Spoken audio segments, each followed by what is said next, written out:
World heart டே முன்னிட்டு நம்ம இருதயத்தோட நம்ம வெல்னஸ் வந்து எப்படி காப்பாற்றணும், அதில் என்னென்ன மாதிரி நோய்கள் வரதுக்கு வாய்ப்பு இருக்குது, அது தவிர்க்கிறதுக்கு என்ன பண்ணணும், ஏதாவது நோய் வந்துச்சுன்னா அதுக்கு என்ன மாதிரி சிகிச்சை பெறணுங்கிறதுக்கான ஒரு விழிப்புணர்வு நிகழ்ச்சி வந்து இன்னைக்கு இந்த மாலில், நம்ம புர்ஃபீல்ட் மாலில் ராமகிருஷ்ணா ஹாஸ்பிட்டல் சார்பாக பண்ணியிருக்காங்க. இது ஒன்றும் ரொம்ப வரவேற்கத்தக்க விஷயம். மக்கள் அதிகமாக நடமாட்டம் இருக்கிற ஒரு மாலில் இந்த மாதிரி விழிப்புணர்வு நிகழ்ச்சி வேண்டும் பல்வேறு மக்கள்கிட்ட கொண்டு போய் சேர்க்க முடியும். நம்ம ஹார்ட் ஹெல்த்னு பார்த்தோம்னா முதல்ல ப்ரிவென்ஷன், நம்ம ஹெல்தி லைஃப் ஸ்டைல் வச்சுட்டு தொடர்ந்து ஃபிட்னஸ் மெயின்டைன் பண்ணாலே நம்ம நிறைய டிசீசஸ் தவிர்க்கலாம். அதுக்கப்புறம் கான்ஸ்டன்ட் மானிட்டரிங், நம்ம கவர்மெண்ட் சைட்லையும் நம்ம எம்டிஎம் மூலமாக மக்கள் தேடி மருத்துவம் பல்வேறு திட்டங்கள் மூலமாக அவங்களோட ரெகுலர் ஹெல்த் மானிட்டர் பண்ணிட்டு இருக்கோம். ஸோ எல்லா மக்களும் ரெகுலராக அவங்களோட பிபி, சுகர் ஒரு 40க்கு மேற்பட்டு இருக்கிறவங்க வந்து ரெகுலராக ஃபுல் பாடி செக்அப் வாங்கிட்டா ஏதாவது ப்ரிவென்டிவ்லாம் நம்ம கண்டுபிடிக்கிறதுக்கான வாய்ப்பு இருக்குது. அதுக்கப்புறம் ஏதாவது நோய் வந்துச்சுன்னா அதுக்கு தகுந்தையான சிகிச்சை வந்து அவங்க எடுக்கணும். நம்ம இந்த ராமகிருஷ்ணா ஹாஸ்பிட்டல்லையே நம்ம சிஎம்சிஹெச்ஐஎஸ், நம்ம சிஎம் இன்சூரன்ஸ் ஸ்கீம் மூலமாக பல்வேறு சர்ஜரிஸ் பண்ணிட்டு இருக்காங்க. இது இல்லாமல் பல்வேறு ஹாஸ்பிட்டல்ஸ், எம்பேனல் ஹாஸ்பிட்டல்ஸ்லையும் இதுக்கான சிகிச்சை இருக்குது. நம்ம கவர்மெண்ட் ஹாஸ்பிட்டல்லையும் நிறைய ட்ரீட்மெண்ட் நம்ம கொடுத்துட்டு இருக்கோம். ஸோ சரியான டைமில் அவங்க வந்து ஹாஸ்பிட்டல் வந்து சேரணும். ஏதாவது சிம்டம்ஸ் எப்படி தெரிஞ்சுக்கணும், நிறைய பேருக்கு வந்து இந்த மாதிரி ஹார்ட் அட்டாக் வந்துச்சுன்னா என்ன சிம்டம்னே தெரியாது.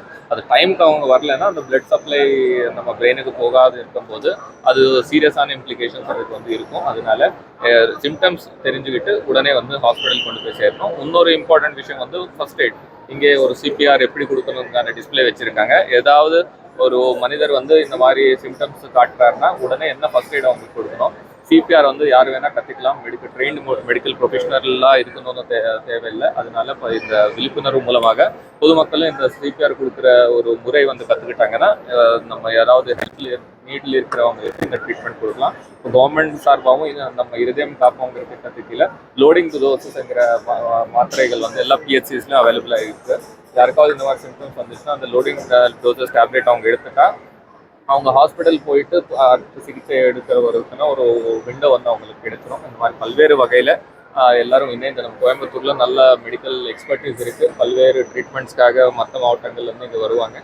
ஸோ இந்த எல்லா ஹாஸ்பிட்டல்ஸும் நம்ம கவர்மெண்ட் அண்ட் ப்ரைவேட்டில் சேர்ந்து இந்த இனிஷியேட்டிவ்ஸ் பண்ணிட்டு இருக்கோம். பொதுமக்களுக்கு healthy heart and healthy life இருக்கிறதுக்கான ஸ்டெப்ஸ் வந்து எல்லாம் ஆஸ் அ சொசைட்டி வந்து நம்ம எடுக்கணும் இந்த நேரத்தில் கேட்டுக்கோம். இப்போ மாவட்ட நிர்வாகம் சார்பாக நம்ம எந்த அளவுக்கு மானிட்டர் பண்ணலாம் சார்? நம்ம வந்து மக்கள் தேடி மருத்துவம் நம்ம தொடர்ந்து மானிட்டர் பண்ணிட்டே இருக்கோம். ஏன்னா இந்த சிம்டம்ஸ் எல்லாம் பிளட் ப்ரெஷர்லையும் இதுவும் வந்துட்டே இருக்கும். ஸோ மக்கள் தேடி மருத்துவம் மூலமாக நம்ம பண்ணிட்டு இருக்கோம். எல்லா பிஹெச்சிஸ்லையும் இப்போ வந்து பாலிகிளினிக்ங்கிற இதில் ஸ்பெஷலிஸ்ட்டும் அவங்க வந்து அவைலபிளாக இருப்பாங்க. ஸோ கார்டியாலஜி ஸ்பெஷலிஸ்ட் இருக்கும்போது நம்ம அங்கே போய் பார்க்கலாம். அது இல்லாமல் டார்கெட்டட் குரூப்ஸ்க்கு நம்ம பண்ணிட்டு இருக்கோம். இப்போ சமீப காலத்தில் பார்த்தீங்கன்னா சானிட்டரி ஒர்க்கர்ஸ்க்கும் ஃபுல் பாடி செக்அப் பண்ணிட்டு இருக்கோம். கவர்மெண்ட் எம்ப்ளாயிஸ்க்கு என்கரேஜ் பண்ணிட்டு இருக்கோம். நம்ம ஃபோக்கஸ் வந்து இப்போ எந்த மாதிரி நோய் அதிகமாக இருக்குது, ஒரு சில டைமில் கான்டேஜியஸ் டிசீஸாக இருக்கும்போது வந்து அது சைக்கிளிக்கலாக வந்துட்டு இருக்கும். ஆனால் தொடர்ந்து லைஃப் ஸ்டைல் டிசீஸ் வந்து இப்போ இன்க்ரீஸ் ஆகிட்டே இருக்குது. ஸோ நம்ம மாவட்ட நிர்வாகம் சார்பாக ஹெல்தி லைஃப் ஸ்டைல் ப்ரொமோட் பண்ணுறதும் நீங்கள் பார்த்துருப்பீங்க.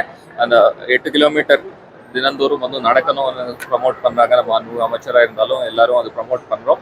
ஏன்னா ப்ரிவென்ஷன், நம்ம லைஃப் ஸ்டைல் டிசீசஸ்க்கு நம்ம நல்ல லைஃப் ஸ்டைல், ஒன்றும் டயட்டு, ஒன்று எக்ஸசைஸ்.